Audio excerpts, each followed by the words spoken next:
Hello there everyone, Sura here. I'd love to share 5 ways for you that will help you release overwhelm and feel like you have some more balance in your life.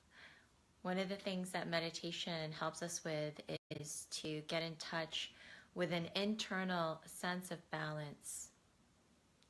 Even now, if you energetically tune into what balance feels like for you, you'll notice that it begins shifting even the way you feel, and that perhaps it even helps you shift your perspective, shift your consciousness, because as you become centered, as you become more grounded, it actually does help you find a new perspective. So here are 5 things that you can do to create more balance in your life. I would say that the first thing is that when you're creating your schedule, if it feels stressful, it's going to be stressful. How many of us put our schedule together and we cram every hour of the day? We don't want to lose productivity throughout our day, so we just end up scheduling one thing after the other thing after the other thing.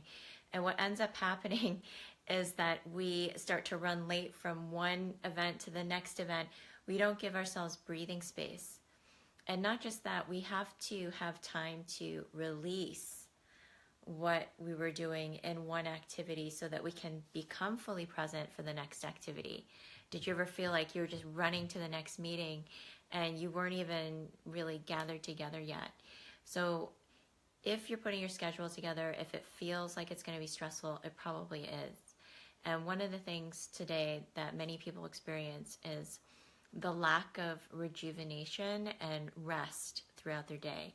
One of the things that meditation helps you do is to quiet your mind.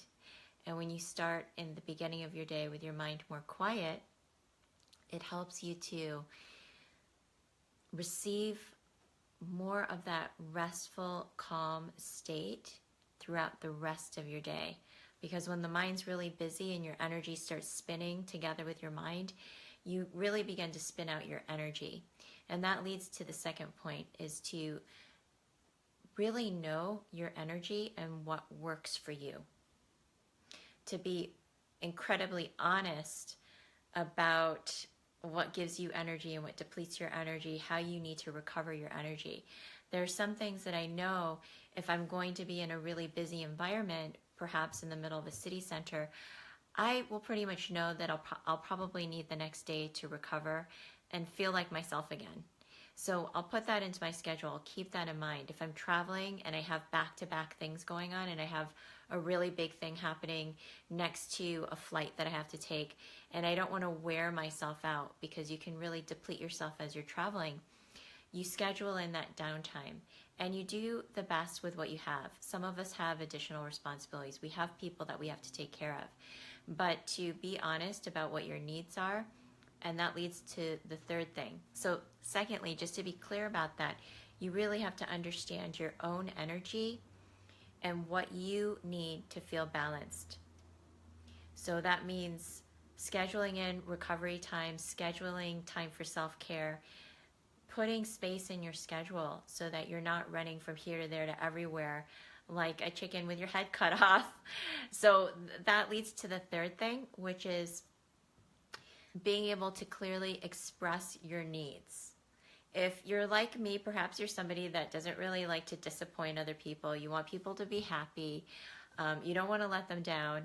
And I can't tell you how many times I've overbooked myself because I want to say yes to people. I want to be there for them. In my mind, I want to be there for them.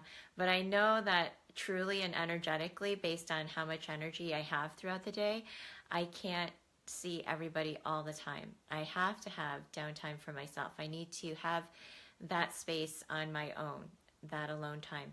So being able to clearly express to the people that are around you, your loved ones, your friends, your colleagues, and telling them, this is what I need. I'd love to help you. I'd love to be there for you, but I need to take that day off or take that time off because of X, Y, and Z. And you don't even have to explain yourself. If people are there for you, if they care about you, they're just going to trust you and what you need. But it's up to us to be able to clearly express those needs and to have clear and healthy boundaries with other people so that we can give and show up in the best way possible for others and also for ourselves. So that's the third thing. The fourth thing, which I talked about, is the more you learn how to practice engaging the relaxation response, your parasympathetic nervous system, which becomes activated through meditation, through rest, through relaxation.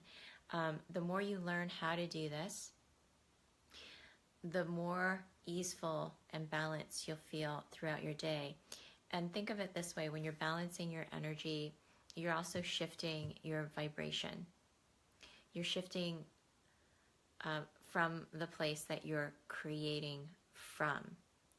So when we feel depleted, when we're in a rush, when we're in our mind and we're rushing about throughout our day, that's the state that we're in, and we tend to make decisions from that place. We tend to take actions. We tend to speak from that place.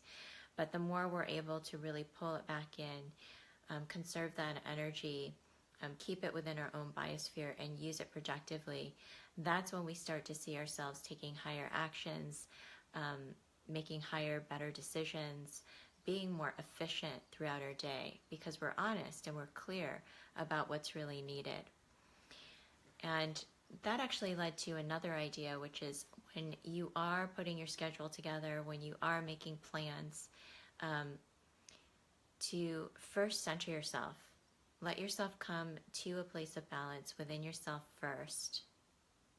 And then thoughtfully from that place, begin to plan out your schedule, really feel it. So when you go to place certain events, what I tend to do is I feel things, and I notice that when I do it by feeling, oftentimes there's more synchronicities, there's more flow, there's more connection, there's more energy that tends to manifest just based on feeling. Sometimes we forget about our intuition, this higher knowing and inner knowing that we can tap into to help us guide how we want to spend our energy. And lastly, you can make an intention to live more balanced simply by making that intention. You don't have to control all the outer aspects of your day. Balance does happen through our lifestyle, what we eat, who we spend time with, how we live. All these things affect our internal sense of balance. But to really make that intention that I would like to live from a place of balance will help you cultivate that in your everyday life, and it'll affect and permeate all aspects and help you release that feeling of too much stress and overwhelm. I hope you found this helpful, and I'd love to hear from you, so let me know what your questions are, any comments you have, maybe even topics that you'd like me to talk about. I'd love to hear from you and engage with you, so I send you lots of love. I hope you found this helpful, and I'll see you next time.